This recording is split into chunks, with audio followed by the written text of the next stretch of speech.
अस्सलामुअलैकुम। वालेकुम अस्सलाम। हम आज चर्बी टेस्ट करेंगे।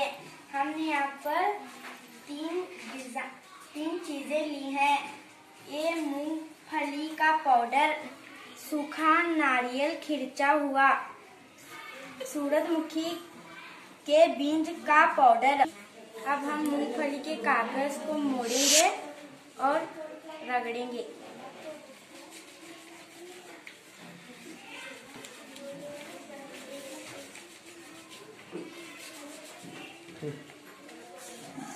अब आप देख सकते हैं कि यहाँ पर तेल के धब्बे नजर आ रहे हैं। इसका मतलब मूंगफली के पाउडर में चर्बी मौजूद है। अब हम सूखा नारियल पीसा हुआ यहाँ पर ले हैं। अब हम नारियल के कागज को मोड़ेंगे और इसे भी रगड़ेंगे।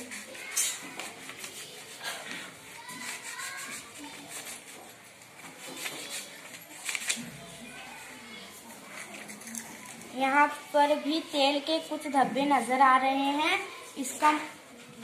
इसका मतलब इसमें भी चर्बी मौजूद है।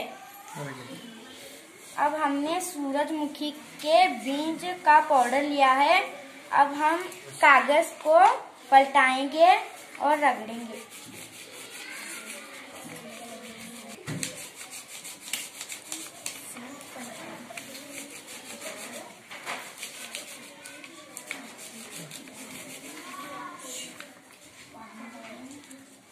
अब आप देख सकते हैं कि यहाँ पर भी कुछ तेल के धब्बे नजर आ रहे हैं। इसका मतलब इसमें भी चर्बी मौजूद है। Very good. अब इससे क्या पता चला कि मूंगफली में भी, नारियल में भी और सूरजमुखी के बीजों में भी चर्बी मौजूद है। Very good.